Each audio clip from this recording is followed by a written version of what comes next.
All right, family, welcome to this week's Meet the Family podcast. It's good to have you with us for our second episode. And this week, we get none other than Pastor Clayton Bell out of Florida with us for this one. Pastor Clayton, thanks for being with us. Thank you, sir. It's great to have you. No, you're Yeah. having me. I'm not having you. Sorry.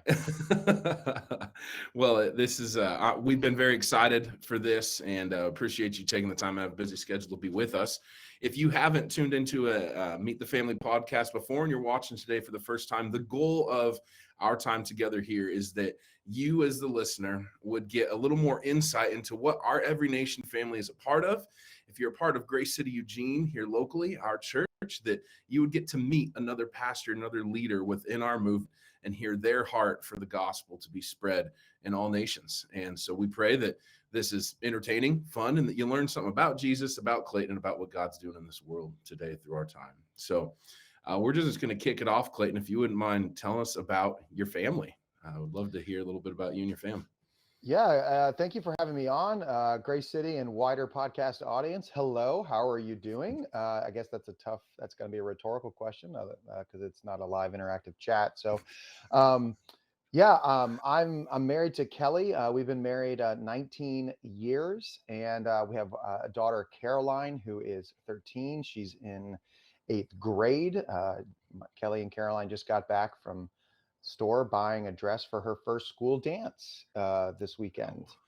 So they had to get that in. And she's got our student ministry tonight, where she's on the worship team. She's not serving tonight, but she's still going to want to go early. They all want to go early. So those two keeping me pretty busy. And then Bentley, the puppy dog. We have a brown dog. He has no distinct family of origin, he's got a little bit of a boxer, pit, cur, blue lacy, but he's a handsome boy, and he keeps us pretty busy. So that's our family. It's Kelly, Caroline, Bentley, and myself. Nice. And then you are in Florida now. Have you always been in Florida? Has this been home for a long time for you and your family? How did you get to where you're at? Yeah, I was actually born in Florida, St. Petersburg, Florida. We moved a little north of that, pretty close to where we are now. When I was 10, lived there until I was 18. My parents still live in that house where we visit and enjoy the pool, whether they are there or not, in North Carolina on vacation. And I went to Florida State. That's where I got connected into our Every Nation family, and stayed up there and worked at the church and campus ministry for another 8 years with a little dive into some marketing and public relations. And then we moved back to the area where Kelly and I are both from. We were high school sweethearts, moved back here in July of 2009 to start the church. So other than the School of Campus Ministry, which is now I think 6 weeks and $200 in Nashville that Every Nation does, which is great. It was 6 months and felt like $100,000. It wasn't that much. Right. When I was a 21-year-old, 22-year-old graduating from college, and lived in Los Angeles for 6 months. Other than that 6 months, I have lived in Florida my whole life. Nice. And you are quite the Seminoles fan, yes? Yes. It's been interesting over the last couple of years as we've learned how to learn how to play football. I always feel a good kinship with University of Oregon fans because we both know what it's like to be severely disappointed by Willie Taggart. So we've got that in common. And I gotta say, your strength and conditioning coach has the craziest mustache, and it's just so unique. And but yeah, I love college football. I love it more when we're winning. I love it more when we're winning and the Gators and the Hurricanes are losing. So that hasn't happened in a while. But other than that, we're learning not to lose as big. That's kind of where we are at Florida State. We're learning not to lose as big. Less of losers, less margin, losers. something like that. Yeah. I like it. Coach Feld picked up that stash in Georgia. He was the strength coach there, and so that definitely migrated to the West Coast. We can't claim its origins, but it's definitely got its own brand out here. The Feld stash is definitely popular, and so That and the fact that he looks like he is definitely taking some sort of testosterone supplements, but that's, Yeah, that's a whole other conversation. the first time I heard anything about him, I saw a meme that says, "Why does it look like Oregon strength and conditioning coach is trying to make me taste the IPA he's brewing in his garage?" And I was like, "Well, that's about as right on as I've seen anything." So, That's very Oregon, very Oregon. Yes. Whereas yes. you in Florida have plenty of stereotypical types. We in Oregon do have Oh ours as yeah, well. So yeah, Florida man. the Florida man. Well, so what is the best vacation you've ever had? Ooh, that's I'm gonna. There's a chance that I'm actually gonna say Oregon, and not because I'm on this podcast. It's gonna tie. I'm gonna go with two of them. Okay. Tie. A couple years ago, I think you were there as well. We went up to Whistler, Canada, Yeah. and had an event there. That was, I think, our 15-year wedding anniversary. So Kelly and I flew. We went to Vancouver. Never been there before. That was awesome. Drove up to Whistler. It was beautiful, and then there's a Scandinav spa there Yeah. where you can. We just wanted to get a couples massage, and they were like, "You get to go to the spa." We're like, "We don't care about the spa," but then we cared about the spa, and at the last minute the trimmers went with us. So Seth's like, "I'll go," and so he and Hannah went with us. And you can't speak. You're not supposed to speak, and you go into Mhm. very very hot rooms to open up all your pores, and then you do a quick cold, and then you go sit in a relaxation room for another 15-20 minutes, and you just do this cycle as long as you want. And the very first cycle we did, Seth and I are just crushing it in the eucalyptus infused steam room. We're staying longer than the girls can. And then there's a cold pool that's probably like 50 degrees, and you're supposed to go in, duck underneath, and come back up. So they do that, and they're in the relaxation room, but we don't know it because we're getting a good schwitz on in the eucalyptus room. So then we go into the cold pool, and I just jump down underneath it, and I get out and I grab my robe and I go to the relaxation room, and I look out. I'm sitting next to Hannah and Kelly. That's my wife, and Seth is still in the cold water, and we were like kind of looking at each other like nobody knew what to do. So I walk back out there, and it's like, quiet. You can't go. Seth, what are you doing? He goes, we got to be in here for 20 or he goes for 2 or 3 minutes. I go, it's 20 or 30 seconds. He goes, oh, thank God. And he gets up out of it. But so he thought he was still doing cold training back in it. Oh man. That was That's- fantastic. And then the other one was this last summer, 2020 summer, 20, yes, no, 21. Oh my gosh. Mhm. What is time? It was We going to be started 20, but it got postponed. Yeah, no kidding. Holy smokes. We went out to Oregon for our sabbatical, and that started with 3 days in Corvallis and then 3 days in the Willamette Valley. I learned to say that properly. But Well that done. involves going to Newport, going to the shore out there, going to a couple wineries, and just, we popped into Portland, took Kelly to Powell's and to Salt and Straw, and it was gorgeous. It was amazing. So I would have to say the West Coast is apparently our number one vacation spot. It was amazing. Especially if you've been in Florida most of your life, I can understand why this would be an appealing place to go. They Yeah. are very different, so it's definitely a out of the norm experience. I know this podcast isn't about me, but your story of the Scandinav spa. Um, my wife and I went to Whistler for our honeymoon, and we went to the Scandinav spa. And I remember getting out of that hot room and jumping into the cold pool. And on my honeymoon, I had to prove I was tough, and so I just dove into it. And you remember the little waterfall in the cold pool? Do you remember that? Maybe you Hmm. don't. I was like, oh, I'm gonna dive down, I'm gonna come up under the waterfall, and I bashed my head, and so I was bleeding in the pool. And so that was my Scandinav spa experience. But I remember that place well, and I can imagine where you and Seth were. But my trip was not as graceful as your guys's, apparently. Got the scars to prove it. Got the scars to prove it. Well, let's get into a little deeper into the pool now, shall we? Speaking of Far the away. pool, um, tell us about just, I mean, your testimony, your story of coming to know Jesus and getting to where you are now. Yeah, I actually did not grow up going to church at all. I think we went to like maybe a Christian school, but it wasn't anything that was very prominent in our lives. I don't even remember being a Christmas and Easter Christian. I remember my dad's mom was very Episcopalian Mm. and prayed for us and talked about it a lot. And I when I kind of look back now, I can see all these little moments where God kept pushing me in uh, towards him and people putting them in my path. And my senior year, I started going to First Christian, no, I'm sorry, Fellowship of Christian Athletes at our school. And there was, I think, very few people who were actually Christian, mostly just athletes. And they were offering, it was run by a local youth pastor, and they were offering a ski trip. And so we all decided to go on the ski trip, and you had to go to the meeting that night. That was the only thing that was required. You had to go to the meeting. And the way the guy talked, and he actually had played, was a kicker at SMU and played football. And it was just like I could actually understand it and relate to it. And it made me want to be able to start investigating more. And then very soon after that, I have two younger sisters. And my middle sister, she was in a car accident where she ended up just getting some scarring on her elbow, but the passenger ended up passing away the next day.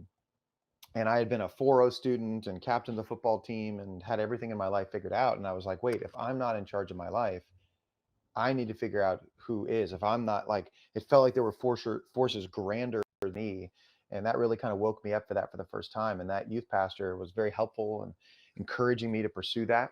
That summer between high school and college, I went on a missions trip where I got saved. It was a works missions trip, and I got saved at the end of it. Came back and just really knew God, but had no concept of discipleship. And so I was a good kid in high school with no God, and I went to college as a Christian with no discipleship and joined a fraternity and just indulging in all fraternity-esque behaviors. But if somebody asked me, like, is that wrong? I don't know that I would have known it.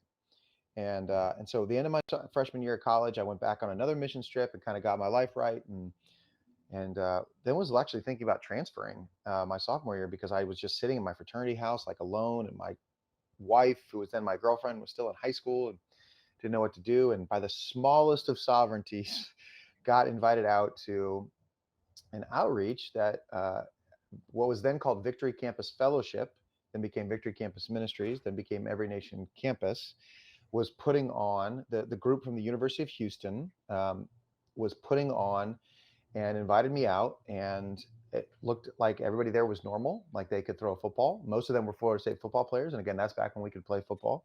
One of my best friends got saved in that meeting.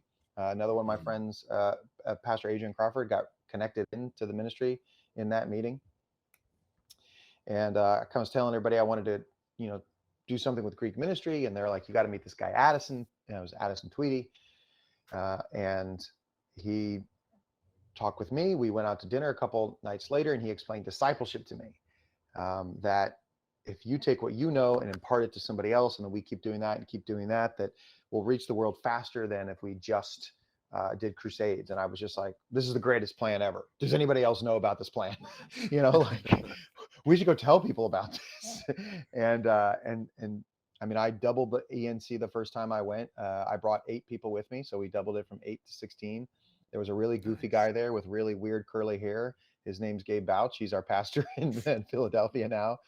Um, Never had gone to a non-denominational church. It was in a school, but it was like before we knew how to do anything with that. So like the speakers were just, it was just bright as all get out. The speakers are just sitting on the edges of the stage. The overhead, the lyrics are literally being displayed on an overhead like slide projector. So they're like, moving the slides to get to it. And I was just like, this is great. This is great. I love it. 45 minutes of Yeah. music, hour and 20 minutes of preaching. I was like, this is great. And should have not connected with me at all. And it just did. By the end of my junior year, felt like God was calling me into ministry. And by the end of my senior year, I went off to do campus ministry, did that at Florida State for 4 to 5 years, and became connected Well, obviously, all of our Every Nation churches are connected with the churches, and Hmm. started to help a lot more with the local church and administration and strategy, and became kind of the executive director, executive pastor of the church. And then I was kind of toying around with the church plant at the time. And then, uh, did that actually go off on here? Sorry if it did. If it didn't, and you guys don't know what's going on, my You're here. my my phone buzzed. So that was great. Oh. This is super. I'm super professional podcaster. Podcaster the best.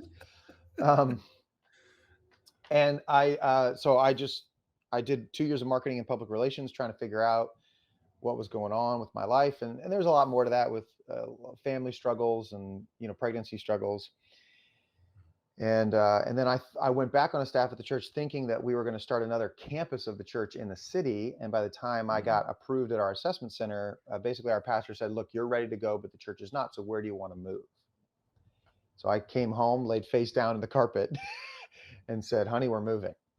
And we moved back to where we were from. This is a young, growing area, and had some connections of guys I went to high school with, that were basically opening doors for us. And we said, "Okay, guess this is it." And moved in July of '09, and the church started weekly services in March of 2010. So that is the zoom through. Right. That's the zoom. That's the zoom through. You Wow, can pull on any of those threads you want to, or just move on. that's crazy. So, was the assessment center when you went through it similar to what it is now, or has it changed? Because I know Oh, you've they were gone way back and been meaner an when I went assessor. through. They No, were no, meaner? no. Actually, so the assessment center that I went through was the first one. It actually, Every Nation wasn't doing it. It was Mm, done by Growing Healthy Churches, but it was hosted by Every Nation, and all of our Every Nation people were running it. So the very next one is the one that Every Nation took over. So mine, Shaddy and Amy Solomon were in my assessment. Adam and Hope Mabry were in my assessment. Neil Bernardino, Paul Dario. I'm trying to think if there's anybody else that would still be known. I mean, Pastor David, Pastor Kevin, Cindy, everybody was still helping to run it. Um, and so, yeah, that was interesting because like, you could kind of tell, like, there was one guy there, you could tell his job was to like make you mad and to see how you'd react to it.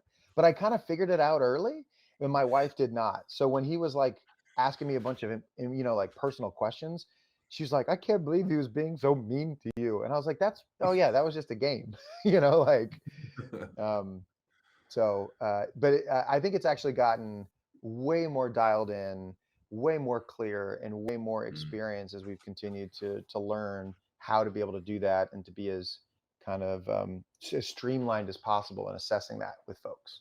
yeah. Yeah, and for people that are watching this, that's how we met, right? You were one of the Yeah. assessors when I went to the boot camp, and as we were starting our church, you were like the single most helpful person in helping with resources and sharing all the things that you'd spent time putting together. And we owe a lot of what we have done and my sanity to to you and your team and your graciousness with all that. So, yeah, here we are now however many years later. I think it's like 7 years since we went to the assessment center. So crazy. Wow. Yep.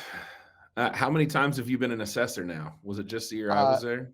No, twice. Twice. There was Twice. another time Okay. I did it, and I don't know if they've gone back there, but it was this camp where like there was almost no cell service. The Wi-Fi was terrible, and like everybody was just in this camp, and you just couldn't go anywhere.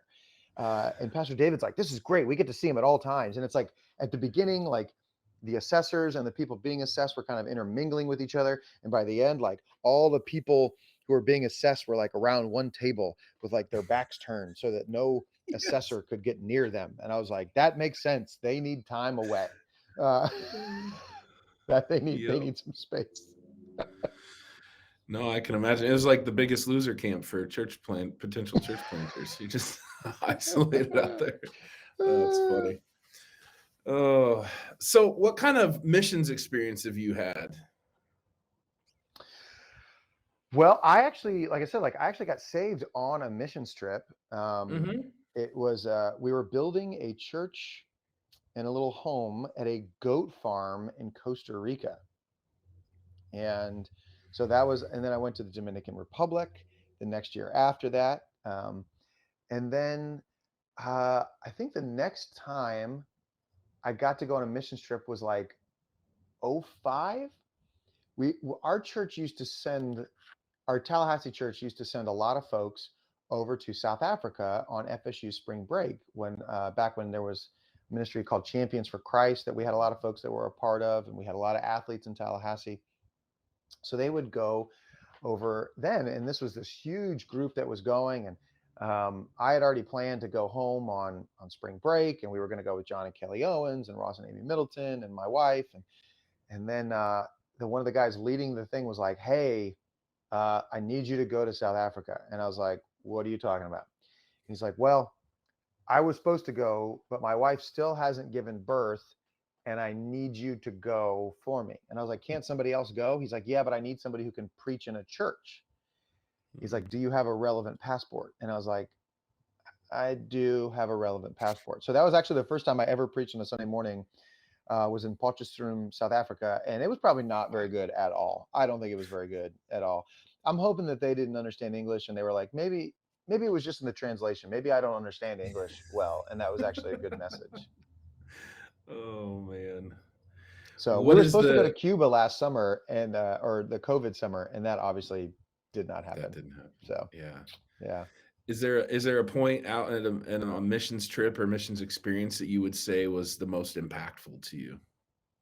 Was it getting to preach? Man, I don't. Picking one is really hard. I think the first mission trip I ever went on, this is like a complete introduction to Protestant Christianity and getting saved, you know, having my life changed in that kind of way. Second mission trip I went on, I feel like that was really like a weight of, hey, this is about like your whole life, and my life needed to change. Hmm. Um, how could I lead in that particular way? And then the South Africa mission trip, man, when you're in South Africa and you're the leader, because we landed and then everybody kind of split up to various different places in South Africa, like different groups. Man, I've never been to this country, like I'm leading a team and we lost a guy. We lost a guy at the Yes. mall. And Oh and man. in South Africa, you have, when you say white, it's anybody white. But when you say black, it is like African. And then anybody in the middle is colored. Hmm. So in America, we know that's not a great term to use. However, if I had gone to the security at the mall and said, I'm looking for my black friend, they would be looking for somebody very different. So I had to say, I'm looking for my colored friend, like like I'm in the 1950s or something like that. We found him. We found him. This is the same guy. The same guy almost missed the plane on the way back to the point where we couldn't find him in the airport. And the other leader and I basically paper, rock, scissors to see who was going to stay behind in South Africa if we could not Oh my gosh. find him. So, like, as funny as that is, like, I felt like I really had to take on like a level of leadership that I hadn't before. And that Yeah. was pretty formative in being able to do that. Yeah. No, that makes sense. Of all places to lose someone too, right? Like oh Oh man. my gosh. Yeah. So let's kind of drill down a little bit about your church and your area and what it looks like. Like what are the kind of demographics of your city, of your church, and um yeah, what kind of areas have you guys found grace and favor in your community to really to make an impact there? Well, we're kind of, I don't say a suburb of Tampa or St. Pete. Like the Tampa St. Pete area Tampa's about 2 million people. St. Petersburg is about another million people. So the greater Tampa Bay area, when people say they're from Tampa Bay, if they don't have gills, don't believe them because it's a body of water. Like they can be from Tampa or St. Pete or the Tampa area, but they cannot be from Tampa Bay unless they're a mermaid or a merman. Um, and so it's a pretty big area. And it's like I grew up around here. And so I was like, when I talk to people in Shaddy Solomon's church in Lake Mary, because I say like, we're to Tampa what Lake Mary is to Orlando. And they're like, gotcha. I know exactly what you're talking about. And so I know like, Eugene's its own city, like 2 hours away from Mhm. Portland, but I'm sure there's smaller places around Portland that feel the same way when you're like, you're from here? And you're like, no, just say Portland. So Yeah. it's a lot of families. There were like 6 or 7 elementary schools in a 5 mile radius from where our Wow. church meets, 5 or 6 mile radius. So it's a ton of families with younger kids. I was going to say younger families, but I feel like people are having kids later and later in life. And so lots of high schools, lots of overcrowding with some high schools. And when is this going to get built? But a pretty undeveloped and really growing area, where we're seeing more and more kind of commerce built into it. It's probably 40, 50,000 people in our West Pasco area. But again, like interstates and highways and stuff like that, we're pretty connected into, another like 3, 4 million in the greater Tampa Bay area. And very, very conservative leaning, um, ve- uh, very white, a little too white, almost like glow. We glow sometimes. We're so white. Um, it's tough. We get any minorities at church, and I turn into Jerry Maguire. I'm like, I love black people. Like I'm trying. Like it's. You come from Tallahassee. Our church in Tallahassee was like 50% white, 50% black, Yeah. because we were reaching out to a historically black college and every nation so diverse. It wasn't actually something that was particularly on our mind when we moved down here. And so anytime there's an opportunity to be able to kind of show diversity, um, from a ethnic standpoint, we really look for to be able to do it. But it's also a chance for us to. One of the bigger challenges for us as a church is to be able to make sure that we have some economic diversity and reconciliation, because there like really are 1 or 2 roads that you can cross and the median income drops $30,000 to $40,000. And Wow. so trying to make sure that we've got people who don't feel like, hey, this has to be a middle to upper class church, or this has to be a middle to lower class church, but it can be a place for everyone to feel equal and who God's Mm. called them to be is a challenge, to not like have a difference between haves and have nots, regardless of the color of their skin or their backgrounds or anything like that. So I'd say a pretty standard suburban area, and probably what most people think about when they think a little bit about Florida man. Yeah, like there's some lot of meth, and just a couple miles from here, or lots of prescription drugs, being stolen and sold, just a couple miles from here. And Mm. so it's something that we're aware of. Where we are, I feel like the sins are mainly white collar, below the surface. You can't see them on their fingernails, but you don't have to go very far for people's sins and struggles to become blue collar and to be right out there on the outside. And we try to do everything we can to convince people like, hey, just because you look nice and polite on the outside and you go to Target, not Walmart, doesn't mean that you don't have to look at the foundation of your life. You don't have to look at the way you're really building it and assess whether or not you're being a good person, or trying to be a godly person and really serve Jesus.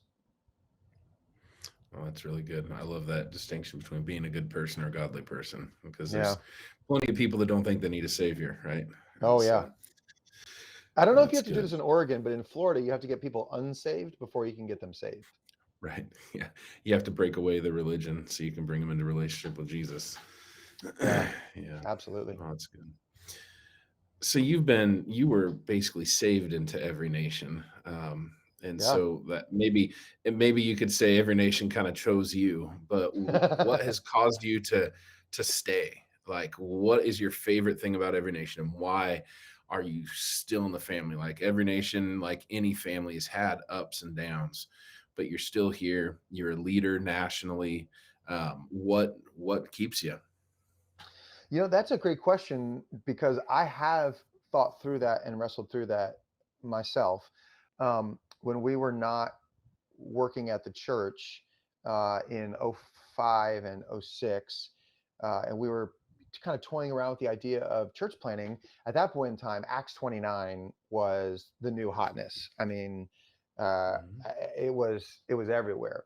and you didn't really know how to plant churches. The science of church planting, even what the Southern Baptist Convention and some of the Tim Keller networks, or ARC. I don't even think ARC was around and at that point in time, and so you really didn't know how to plant a church, and it felt like for every nation, like even and I say when our science, I mean like things like the assessment center and the boot camp, or hey, here's some best practices, and none of those things ever mean that you don't have to have a tremendous amount of faith and grace and courage and hope and prayer. It just means like, hey, if you're going to run into a wall, run into that wall, because there's people on the other side of it. You can run into that wall. It's a support structure. Don't do it. The rest of the building will collapse. So it's like you still got to learn how to run through a wall. We're just going to try to help you learn what wall to run through. Yeah. And so I was kind of toying with this whole idea. I was like, wait, is every nation where I want to be? And what would it mean if I planted a church in Tallahassee, and we had a church here in Tallahassee? What would that mean? What would that look like? And more than anything, this has been where the relationships that I have are like lifelong friendships and relationships. I mean, the group of people who kind of became Christians and got into ministry at the same time in Tallahassee are still very, very close and connected. I did the math at one time. There were 8 to be senior pastors on staff at our church at one point in time. Now, not everybody is still senior pastoring, but there were 8 people, and all but one is still in every nation. There's just this tie of family and relationships that was so significant that felt like the reason to stay. Now, in addition to that, like you said, every nation is not perfect. Everybody's had problems. But I remember Ed Stetzer, who's one of the foremost missiologists in America. I heard a story he was telling some of our leadership when they were kind of concerned over, this issue that was going on, or this crisis or whatever. And he goes, yeah, just so you guys know, this is like a monthly thing for other denominations. He goes, you just never had it before, and so to see then, okay, well, what was going to be the response to it? What was the way to grow to it? And I've had a privilege of, somebody like Pastor Russ Austin in Jacksonville, who's played a very large leadership role nationally.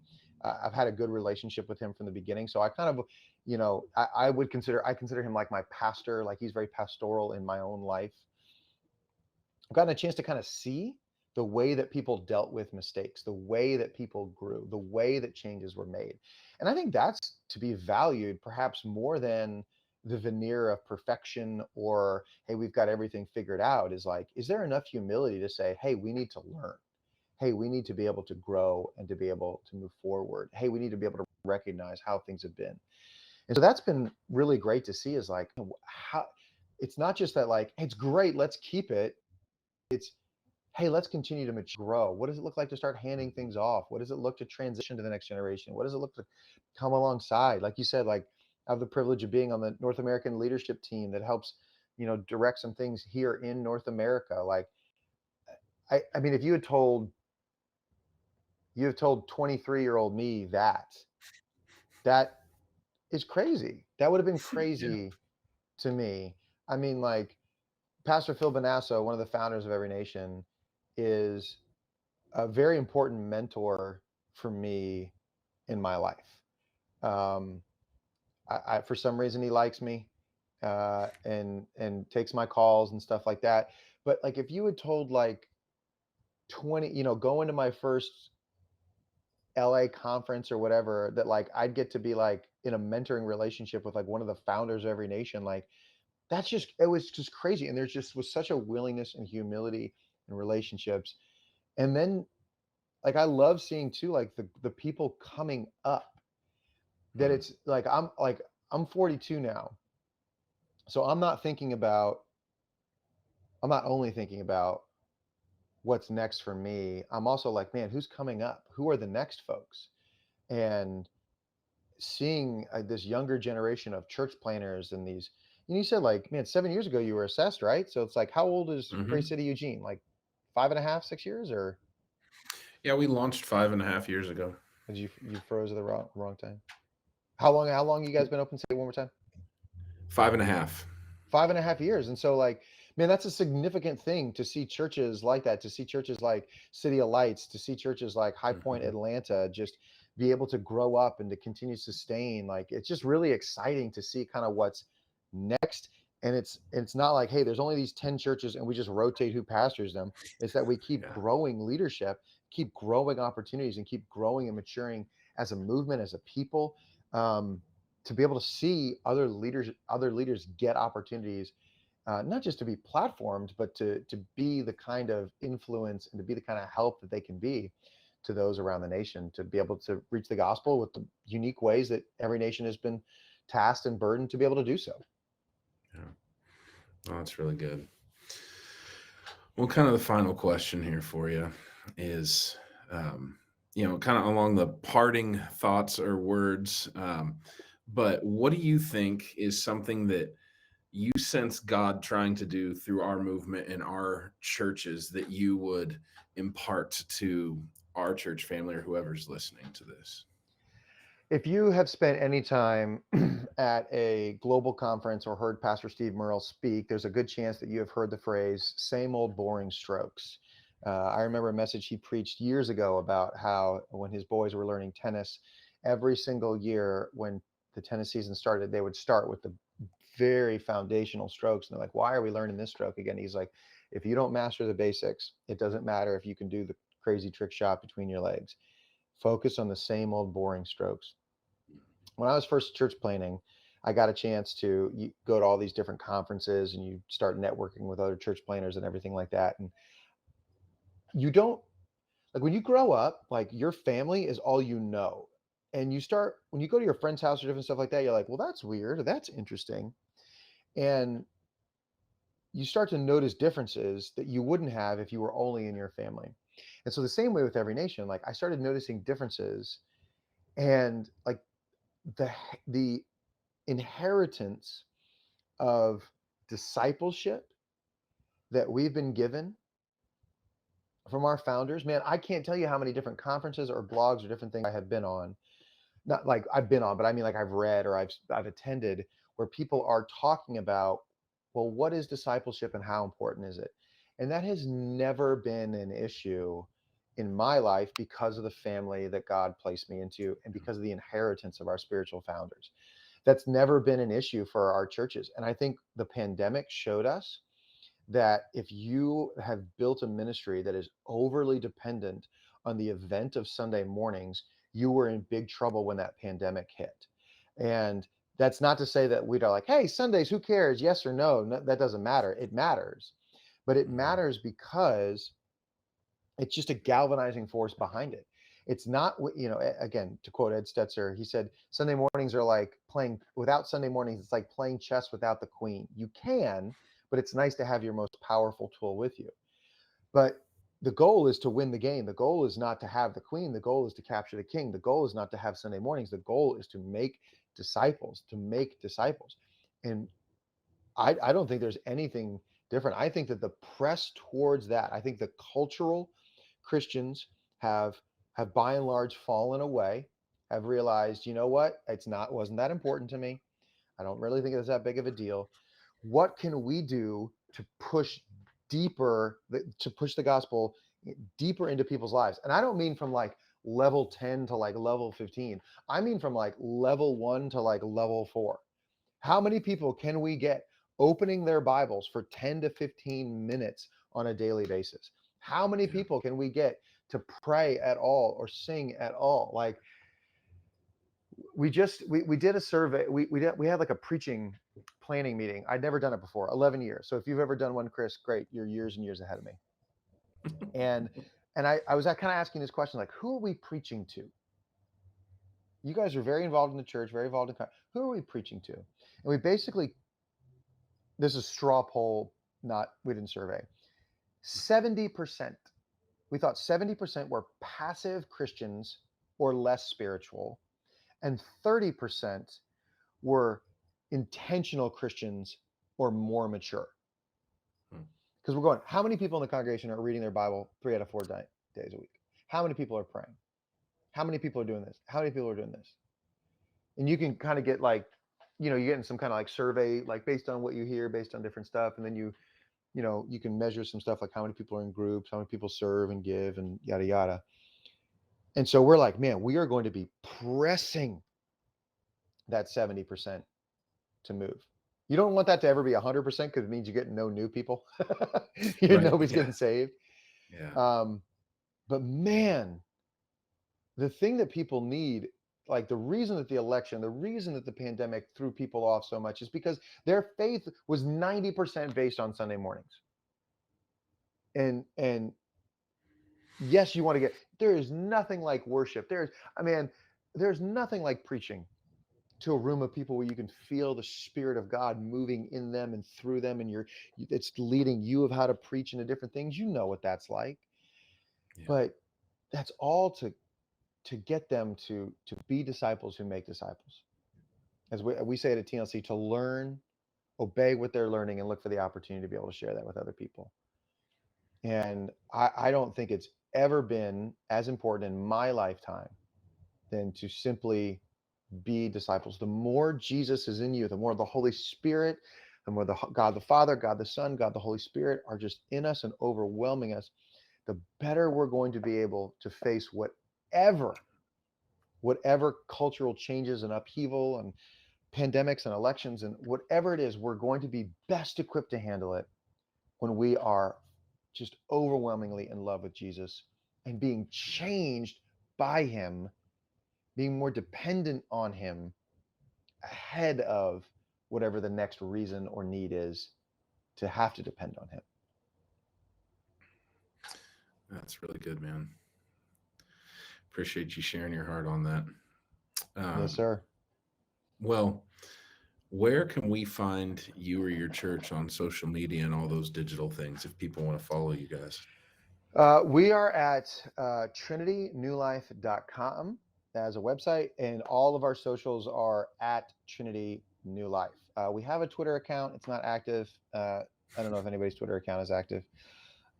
I have one, but I have a thing where I auto delete my tweets because I was like, wait a minute, I don't know what I said when I didn't know what Twitter was back in like I knew how to tweet, like when you texted 40404 to a number, and that's how you tweeted. That's funny, man. But I'm on Instagram at Clayton Bell, just the way my name is spelled. You're gonna get dog reels. You're gonna get yes, you are. Book reviews. And you're going to get me dressed up in a full body Halloween costume. That was a great costume, by the way. That was it got just cool enough that I did not die in it, but it was well insulated. Man. So well, yeah, that's where I'm at. That's where we are. We'll look forward to following you on that stuff, and yes, there will be some good dog reels on there for sure. How can we be praying for you and your church and family as we wrap up? I feel like the same prayer that I always would ask is wisdom and courage. Wisdom to know godly wisdom to know the right thing to do, and the faith and courage to actually be able to do it. We don't need to dive into all the particular areas of where that's needed, but I just think that that's always needed. The wisdom of God to know what to do, and the faith and courage to actually do the thing we feel God's calling us to. Amen. Yep, absolutely. Well, we will have you on the prayer list for that. And I'm just so grateful for your time and this conversation. Like we said earlier, I pray this would bless people, encourage them that they'd know you more and hear more of the heart of our church family through this. So thank you for your time, Clayton. I appreciate you and love you. And I look forward to when we get to see each other in person again. Yeah, I love you guys. I love Chris and Bri are awesome, and I love Grace City, Eugene. You guys are fantastic. Like you said, it was my first assessment center, so I always feel like a little bit of like ownership of like, this is the first church plant I ever encouraged to exist. So that's always a special place in my heart. So thank you guys so much for having me on.